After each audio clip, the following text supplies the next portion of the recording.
Good morning. It's Saturday, September. I don't have my glasses on. September 16th. All right, so day 7 of my 90-day challenge. Okay, Mom. I just had a coffee enema, so I'm really perked up. Hence is my day off. I actually have a job where I am expected to go to work, and I have to work when I show up. So I'm really gonna love my days off and my coffee enemas. So, as I compliment you, Mom, I want to give a shout out to my cousin Mago because I didn't realize, well, I did realize, I just would have liked to have the presence of mind to have given you a shout out as well as my cousin Mago because you and her are so much alike. I had mentioned that when you were 11 years old, you went and rented a house, got a job, and took your 11 brothers and sisters and your pregnant mom to support them. Mago, when my cousin Mago, when her, God, I don't want to be sad. Sometimes I get sad at the weirdest spots. Um, she found herself not loving her life. Not, I think she was like 14. Um, because my uncle was not present. Her mother had taken off, and why does this make me sad? Probably because I keep thinking of how I'm not you guys. And I saw my cousin at 14 years old, knowing that she didn't have a mother and that my uncle was not present. He was lost himself. Say, okay, I'm going to run away because this place doesn't make me happy. And I guess part of it is I'm also worried if she's going to be pissed if she sees this. Well, good thing that I'm calling her Mago because her name's not like that on Facebook. People may not know. Probably 98% chance they won't know. She said, fuck it, I'm going to run away, but I'm taking my brother and sister with me. Then went and got married, took off when she was very young, took her brother and sister and finished raising them. And they were very young. So I didn't think there was another person like my mom in the family, but there's my cousin Mago.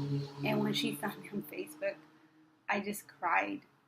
She doesn't know this, but I cried because I didn't have the presence of mind at her age to say, here, let me help you, or go to my mom and say, hey, Mom, we can help. I was just a very fucking self-centered motherfucker. I mean, I think I was self-centered until like 3 years ago, and that doesn't speak very much about me.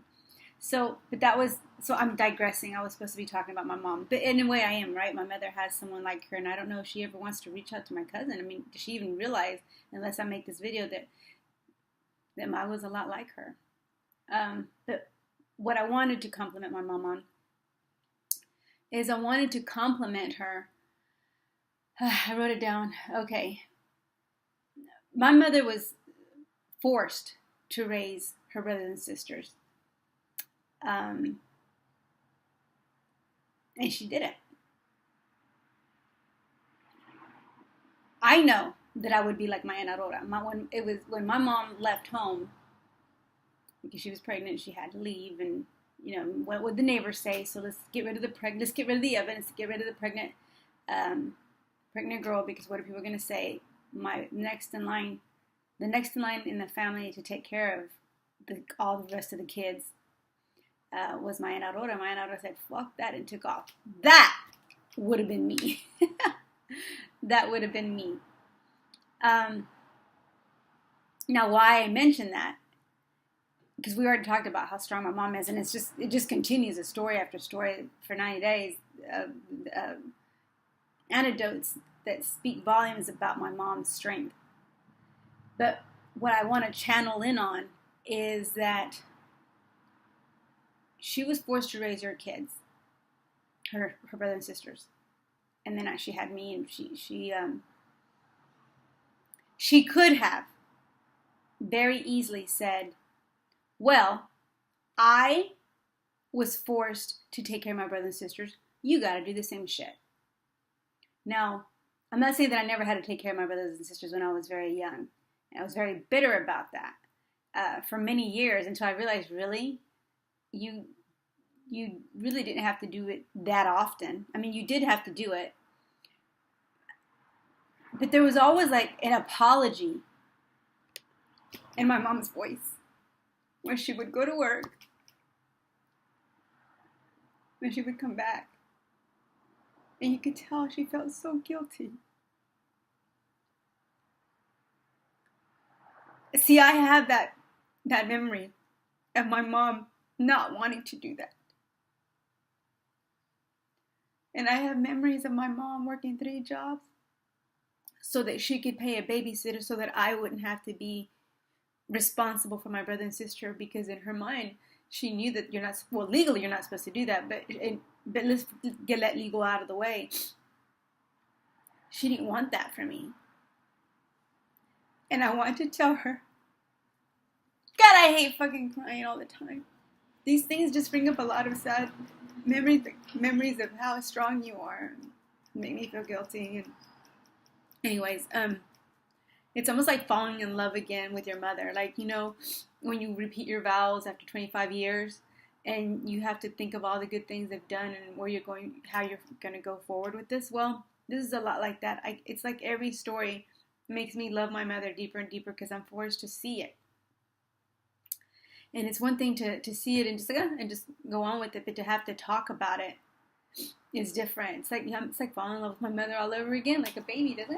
Like touch her face, like, God, you're so wonderful. Thank you for feeding me. But I digress.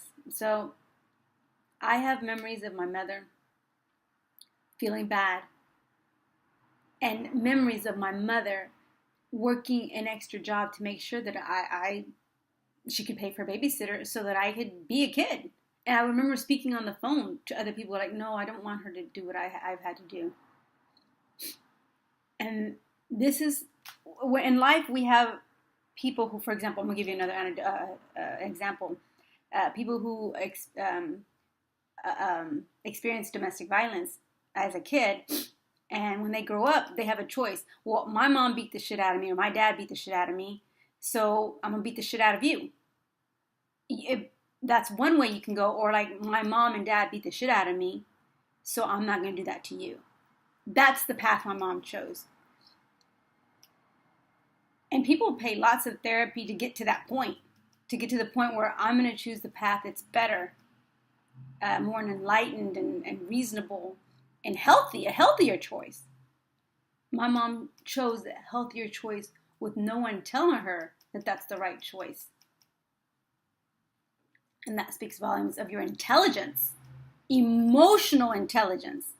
There's IQ, which is when you take a test and you see how intelligent you are, your potential to learn something. And emotional quotient, the ability to feel compassion without being prompted to or without having to be told to, and then all of a sudden come to that realization. You came to that realization at a very young age. So that speaks volumes of your intellectual ability, your emotional ability, Mom. And I want you to know that a lot of people don't come to that conclusion on their own. Some people are still living in their 40s and 50s and they die, never always wanting someone to experience what they experienced because they experienced it. You didn't do that. You've never done that.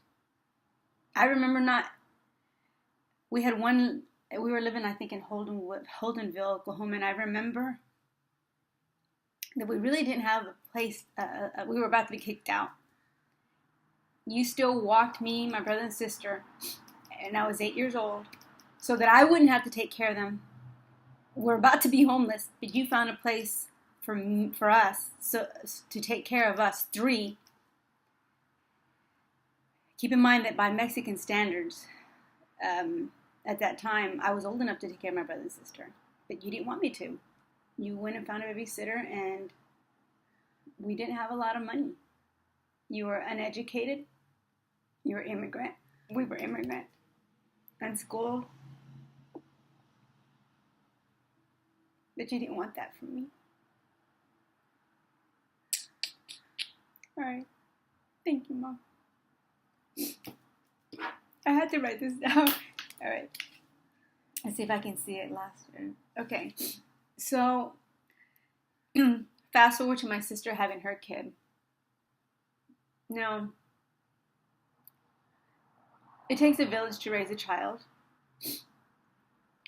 And my sister had to raise a child on her own when we have lost our neighborhoods and our villages.